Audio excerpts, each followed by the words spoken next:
Hey there guys, this is Robin Hood, and today I am bringing you a 2 versus 2 battle in Napoleon Total War. This is going to be fought on the Dresden map. As always, my ally is Mikenuge, and our opponents are Richelieu and 11th Squad. Sorry to the first opponent if I butchered your name, but you guys can read that. And this battle is a fairly interesting one in comparison to the last battle that I fought on Dresden. And if you guys saw that, it was a few months back, actually, the last one I showed. But what happened is my army, wow, I might have actually been playing as Sweden last time too, I'm not sure. But my army moved up to right here. My opponent crossed the river. We fought a big battle. I got the better end of that. He fell back across the river, and just because it's a choke point, his smaller force was able to hold me there for a while, but eventually I busted through. We came around. Mike was fighting it out in the town, and we ended up winning. But for my army, I have got two of these Jaegers. Actually, I've got 5 Jaegers. Usually I bring 2 long range and 3 of the closer range light infantry. I don't really know what to call them. It's like rifles versus light infantry. And then I've got a 7-pounder howitzer. Looks like 6 line infantry there and 3 lifeguards afoot.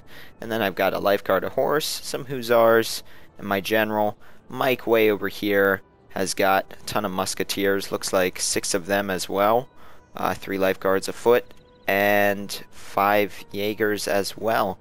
And he's got 2 Uhlans, or 1 Uhlan and a lifeguard of hussars.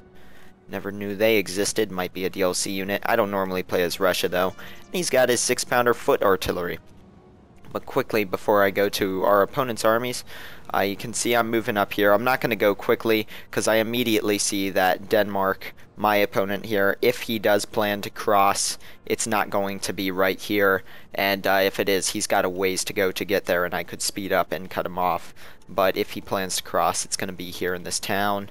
And he's got some decent rifles here. These are 5 sharpshooter regiments, all with 3 chevron upgrades.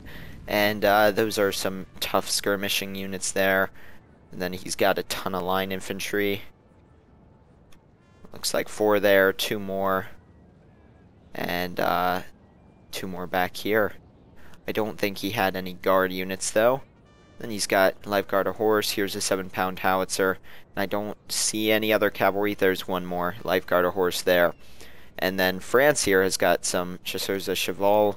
These guys are the mounted gunner cavalry, so we were on the watch for them.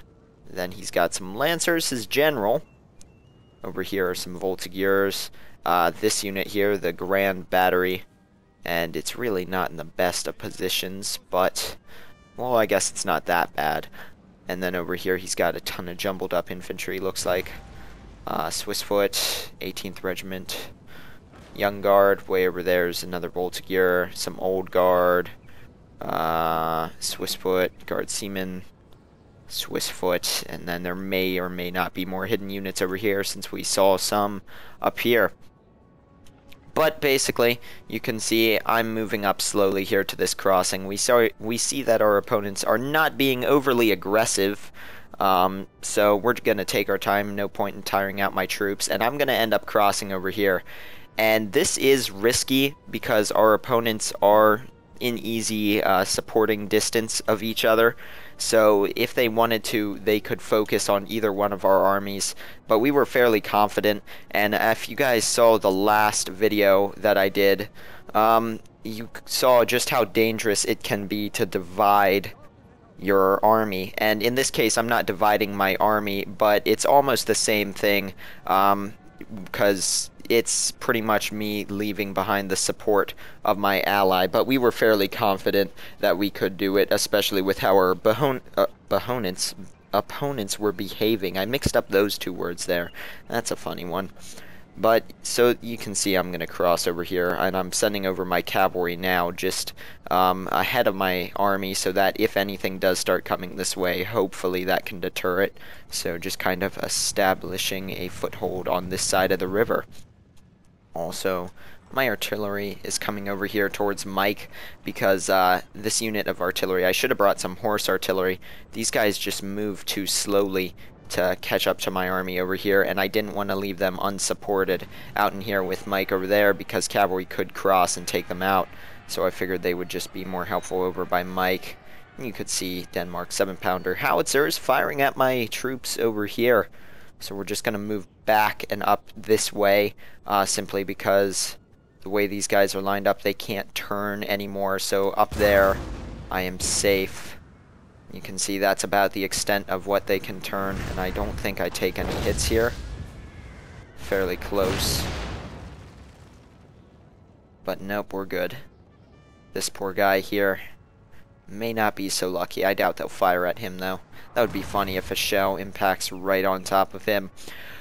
Okay, well, while my troops are moving up, I'm going to go ahead and say in the last battle also, if you guys were quick and noticed it, I got a message up top about needing to do my tournament battle. Within my clan, there's a, just inside of the clan, so it's not like against other people, you know, outside, like, so there wouldn't be any other commentators or in this anything that you guys know, except Oivio, the guy I did a shout out for. But we're doing a 2 versus 2 tournament in Shogun 2 Classic Battles, and I went ahead and did my first round with my ally Centurion, and it's best 2 out of 3, and I have the last 2 battles in it saved. I forgot to save the first one, so I will be getting that from the other team. I believe, I can't pronounce his name, but one of the players on the other team has the first replay saved, and he's going to send that to me. So once I have that, I'll go ahead and post that. And the way it's working out, I'm pretty sure I'll probably be posting the battles of the, well, all the other battles as well. They're going to send me replays for that, so there will be a little bit of tournament coverage on this channel soon.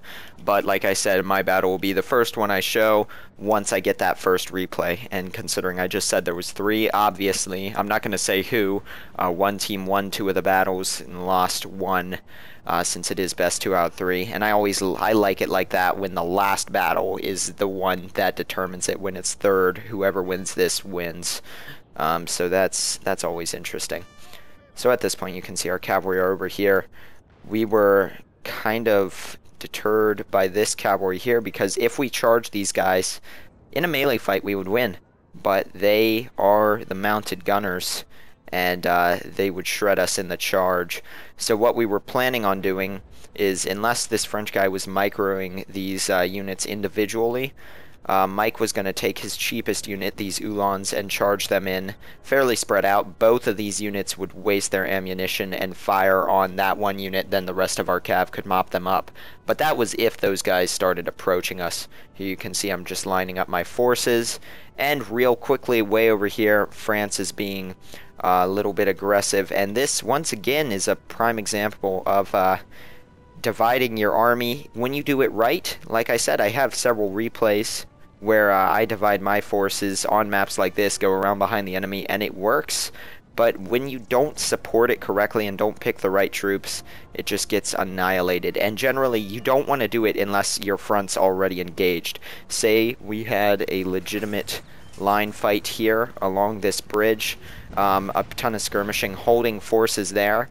If we had reserves, I might take them around and try to flank, but this guy is moving these forces, and with Mike's whole army here, this is not going to end well for him. As you can see, the rest of his forces are over here, and this guy is moving his grand battery. So at this point, there's not a whole lot going on. My artillery's getting ready to set up and fire over into this blob of troops here, and you can see I already did and got a few decent hits. But while that's all going on, I am going to get back here where I can see everything and go ahead and speed up so that you guys aren't sitting here through all of this. You can see Mike's bringing some units over this way, and this here is where a mistake was made by our opponents. They're trying to start up the action. They're moving across this bridge here, so you can see there's quite a few infantry coming across, actually. Line infantry, 3 of them, and 3 of these high-end sharpshooter units, and they're skirmishing with these Russian Jaegers who don't really stand a chance But Mike has all of his good units here, these lifeguards afoot and one more Russian Jaeger, and just the way that this bridge is set up, it choke pointed these units, and he is going to be able to line up and pretty much take out all of these guys here.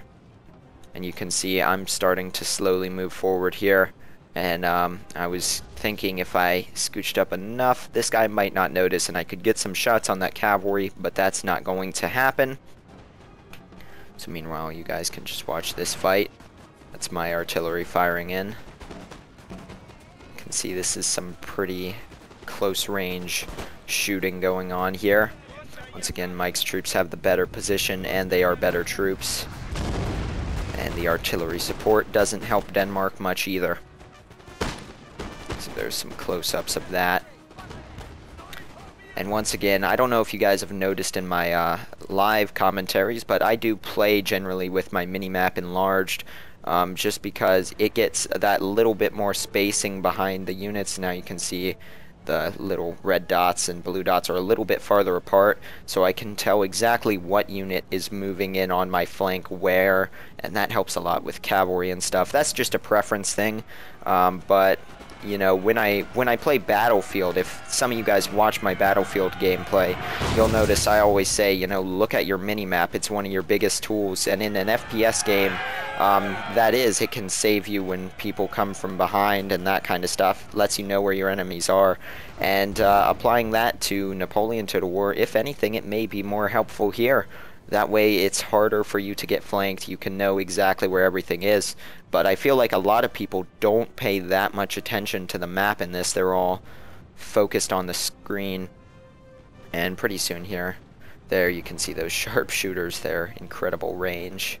Starting to take shots at me. You can see all of this has routed. There's what is left of that. This whole regiment pretty much annihilated. And that's going to be the end of that. And now my battle is going to open up, and I know this is a long replay, so hopefully you guys are enjoying this. But right now it's just a skirmish. Pretty soon here we're going to start supporting. What I was doing here was moving back my line infantry so that stray shots from these sharpshooters weren't hitting them. But you can see I'm going to immediately run them back up right when I see this line infantry unit moving up to try to take some shots at my Jaegers, trying to protect them. Got a lifeguard afoot defending here, and my other two are moving up to this flank because France has some units there, so I want to extend my lines, and also I would be able to wrap around just the slightest bit here. But now you can see I'm moving forward my whole line, and we're going to get into a legitimate just all-out line battle here. Our general is under attack. My general's under attack somewhere. Taking artillery shells or something. That's not fun. So you can see I took a few losses moving forward here. Now I'm going to run all the way in, and I am going to suffer from the first volley as always when doing this, when you march up like that. So there comes that volley, and I'm personally fine with surrendering the first volley. And right here you can see cav charge coming in. I did square there, and our cavalry is coming to back it up, and I moved my Jaegers out of the way. That was just kind of a last second thing, but I've got troops up here to support and all this cavalry, so it's going to be fine. And I don't have to worry about his units up here shooting in either, because he had to square as well because of our counter charge with that cavalry, which is also going to draw away Denmark's cav there. But you can see now this is just an all-out line fight, and here this was kind of fun what I did. I took this line infantry unit, charged it, so I'm going to take out these rifles and just kind of stop these guys from firing, and I replaced their spot in the line with that backup lifeguards afoot. So now I've got a better unit firing in here, and I've got his troops tied up over here. Now this unit's not going to be able to push through, but it is doing some damage, and like I said, just providing me time to fire.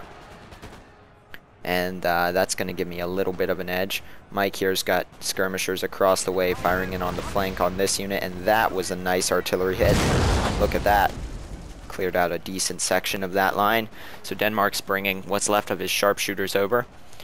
Here you can see this is pretty much just a straight out line, except by taking out his skirmishers quickly, I now do in fact have more firepower, even though I suffered from that first volley, and I'm moving my general more over here just because less stray fire is coming through this point in the line. Although pretty soon here with these sharpshooters, that may not be the case. And over here you can see I've still just got a way extended flank. I'm trying to fire with these guys. I'm going to have to go ahead and square. Do get the volley off and get the square off, and that is going to rout these Cheshires, a Cheval, and my cavalry is going to start running back behind. I was thinking about maybe going for that Grand Battery. That's not going to happen. So you can see now my line's going to be shooting it out with these guys. And is that a Lifeguard afoot? Yeah, that is. Here, my cavalry once again is going to defeat the French. And I've got a line infantry unit there. And I don't even really need these spare units to help with Denmark, simply because you can see I am now wrapping this flank up ever so slowly. And I am overall just getting the better hand of things, although I only do have 4 line infantry units firing in here. He has more units, but that's not going to matter at this point. Also, my cavalry is coming down on the flank, and this is pretty much going to end it. Going for his general, going to take him out. These guys routing, and now it's just these sharpshooters left, and they will rout in due time. Those guys gone there. So that's pretty much it for my opponent. Quickly over here, you can see this battle starting up. It's been going for a minute, actually. These Young Guard being shot at by these units. Once Mike's going to get the upper hand here because he does have the support of that rifle unit. And these guys are about to get cut off, although I don't know. I guess he is getting shots on the flank of this unit, but he's also exposing the back of his musketeer unit there. Although they're not firing at it, so that doesn't seem to be much of a problem. These guys are going to go down. This building's kind of blocking his flanking shot. Maybe line up there. But basically, in short, Mike's going to get the upper hand in this fight as well, and he has got some units now crossed over here. But Denmark doesn't really have anything left. You can see here the lines of death from that engagement. Kind of chaotic up in here, especially over here with all the cavalry fighting. And then back in here. And my side also has its fair share of casualties, although you can see they are more spaced out, except for over here. Obviously, though, if they were the same, I would not have an army left. So I've still got a decent force. You can see I can actually draw a decent battle line over here. France, though, these 2 units are pretty powerful, especially in comparison to Sweden's line infantry, Sweden not being one of the main nations. And this Grand Battery, although in a lot of times it's not worth the money and isn't that effective, it is terrifying close quarters when you have 8 guns firing canister into your lines. And you guys will get to see that, don't worry. Pretty much here, this Young Guard, they will rout pretty quickly. I've got, well, looks like there's a Lifeguard of horse still alive over here. And Mike's men gonna get charged by this. Looks like he noticed it though, so he's gonna square. And these guys should get shot. Yeah, a few of them going down there. Now they crash into the square. They should be routing here. And this poor guy getting dragged off by his horse. Farewell, sir. Have a good ride. And at this point, we're just moving forward. Most of Mike's army's still back here. I'm kind of trying to move up my artillery, but it's not really going to get there in time to do anything. But at this point, we're pretty certain we have this battle. I mean, Mike's got all this, and I've got all of this moving in here. I do have the skirmishers as well. And here, this cavalry unit charging in. And these guys, they kind of messed up my plan. I was gonna fire in on this flank, so he did time this well. As you can see, I am gonna get the square off, because this unit here of Lifeguards can't do square formation, so I'm trying to get them back out of the way so that this cavalry has to hit this square. But this flanking force was going to be the key to taking down this old guard, because you can see how quickly these guys are able to deal damage in the front. So now I have to bring over these other 2 units as these guys deal with the cavalry. And so they did do a good job of stalling my forces, and he did in fact break my square with those lancers. So you can see these guys now running over. Here comes the French general. This might not have been that smart of a move, especially as, look at that, the canister shot from those Grand Battery. Just gonna start shredding his men. He shot his own general with that. But my units on this flank are gonna have trouble just because of that Grand Battery, but there's not a lot I can do about it. And I just kind of hope Mike can hurry up and get there. You can see the volume of fire these guys can put out. Old Guard just win in a straight up fight with other line infantry. But at this point I am starting to completely wrap around the flank here. And he's going to start moving out of the way. I'm running these units back behind, but going to stop that when I see him rearranging so that I can get that flanking fire. I was going to try to run behind and melee those Grand Battery. You can see they just shredded these guys here with that canister shell. I'm going to replace with this unit, but these guys are very depleted, so they're not going to last all that long. But here, this is just a shootout now. These Old Guard will be routing in a second, and then it's just, yep, there they go. And now at this point, I pretty much got this. These guys can't hold out for that much longer. Just too much incoming fire. And Mike's moving over now, slowly. And this was kind of funny. We were hoping he's going to charge this Life Guard afoot. And at this point, while these guys are holding out, I am going to speed this up. Oh, whoops, it's right here. We were hoping this guy would see with the canister shell and shoot this unit, because in column formation, that would have shredded this whole unit. And we knew we were going to win, so it would have been kind of funny had that happen. But his Life Guards afoot are going to get there and take out this Grand Battery. And these canister shots went like straight up into the sky for some reason, so that should have shredded those guys, but they just missed. And now all of these men are charging in. And that is going to be it. You can see the masses charge in. This Grand Battery held out for a long time, though. And that's that. So there's the statistics. You can see I'm going to lose almost 200 more than Mike. Kill 999, so he's going to kill a little bit more there. There's our opponent's stats. French dude getting the most kills out of everyone, actually. Also taking the most losses, though. No, my bad. My opponent took the most losses. Only 533 kills for him. And my best unit's going to be these Life Guards afoot. And there's the rest of all of that. So, hope you guys enjoyed that battle. Thank you for watching, and I will see you all next time with more.